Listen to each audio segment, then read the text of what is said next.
आज हम लाए थे खेत में से चिकनी मट्टी, क्योंकि नवरात्र आने वाले थे और हमें बनानी थी देवी। तो मैंने मिट्टी के सारे कट्टे उठा के रख दिए थे। अब मैं चली गई थी डेयरी में गायों का गोबर उठाने के लिए। मैंने सभी गायों का गोबर उठाना शुरू कर दिया था। मैंने धीरे धीरे तसला भरा और बुग्गी में ले जाके घेर दिया। इसी तरह से तसले में गोबर भरूंगी और उठा के बुग्गी में डाल दूंगी। मैंने सारी गायों का गोबर उठा दिया था। अब तसले को अच्छे से साफ कर लेती हूँ और उसे पानी से अच्छे से धो लूंगी। तो मैंने पानी से तसले को अच्छे से धो लिया था और अपने हाथ भी अच्छे से धो के चल दूंगी घर के अंदर। मैंने घर के अंदर जाकर देखा तो झाड़ू नहीं लगी थी। तो मैंने छोटा मोटा सामान अच्छे से संग पाया और सोफे के कवर को अच्छे से लगाने लगी। धीरे धीरे करके मैंने सोफे के कवर अच्छे से लगा दिए थे। मेज पे पड़ी थी चुन्नी, तो मैंने उसे उठा के मशीन में डाल दी। तो मैंने मशीन में उन्नी डालने के बाद सारे पर्दे अच्छे से लगा लूंगी। मैंने दोनों साइड के पर्दे अच्छे से लगा दिए थे और मैंने पंखा भी बंद कर दिया था। अब मैं उठा ली थी झाड़ू और लगानी शुरू कर दी थी मैंने कमरे में झाड़ू। तो मैं कमरे में झाड़ू लगाऊंगी, काफी गंदा हो रहा था और काफी धूल भी हो रही थी। तो धीरे धीरे करके मैंने सारे को अच्छे से झाड़ू लगा ली थी।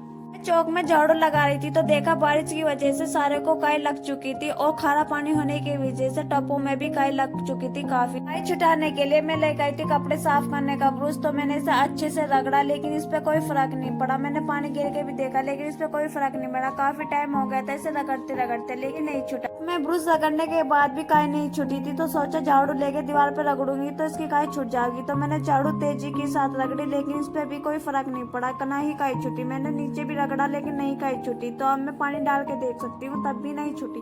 पानी डाल कर देखा, लेकिन कोई फर्क नहीं पड़ा। तो मैंने काई छुटाने के लिए मीशो से ऑर्डर किया था मिस्टर क्लिनिक एक्स का सल्ट स्टैंड रिमूव। तो अब देखते हैं इसका रिजल्ट क्या होता है। बोल रहे थे काफी अच्छा होता है, तो चलो करके देखते हैं इसका क्या रिजल्ट होता है। तो इसे मैं सबसे पहले एक प्लास्टिक के टब पे यूज करूंगी। जो पानी खारा होने की वजह से इस पे काफी सारे दाग लग चुके थे और काई लग चुके थे। तो मैंने धीरे धीरे करके सारे पे इस पे स्प्रे कर दी थी। अब मैं दीवार पे भी स्प्रे कर दूंगी। धीरे धीरे करके मैं पूरी दीवार पे स्प्रे कर दूंगी। और जहाँ खारा पानी होने की वजह से वहाँ दाग धब्बे लग चुके थे, तो मैंने सारे को स्प्रे कर दी थी। अब इसे रख देती हूँ 10 मिनट के लिए। अब ये मिस्टर क्लिनिक एक्स का क्लीनर है। आप इससे खारे पानी के जितने भी दाग धब्बे उससे साफ कर सकते हैं। तो चले देखते हैं कैसा काम किया है इसने। तो मैं एक जूना लेके हल्के हाथों से इसे रगड़ूंगी। तो मैं धीरे धीरे करके इसे अच्छे से रगड़ लूंगी। तो ये दिख रहा था कि काफी अच्छा साफ हो रहा था और खारे पानी के सारे दाग धब्बे अच्छे से छुट गए थे। मैं पानी डाल के देखूंगी कि इसने कितना काम किया। इसने काफी अच्छा काम किया था और खारे पानी के सारे दाग धब्बे छुट गए थे।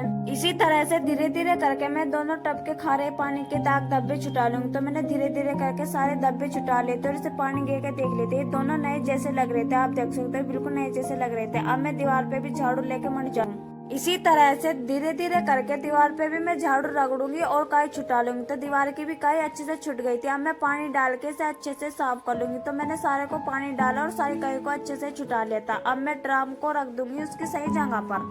मिस्टर क्लिनिक एक्स के प्रोडक्ट की वजह से मैंने ड्राम और दीवार की सारी काई छुटा दी थी। तो अब मैं मान लेती हूँ वाइपर और सारा पानी सूख लेती हूँ। मेरे वाइपर ने धोखा भी दे दिया था, लेकिन फिर भी मैंने सारे को अच्छे से वाइपर मार दिया था। अब मैं साबुन से अच्छे से हाथ धो लूंगी और फिर धो लूंगी। तो दोस्तों, अगर आपको भी मिस्टर क्लिनिक एक्स का ये प्रोडक्ट चाहिए तो आप इसे मीशो या अमेजोन से भी ऑर्डर कर सकते हो और मैंने इसका लिंक अपने बायो में डाला है, आप वहां से भी बाय कर सकते हो।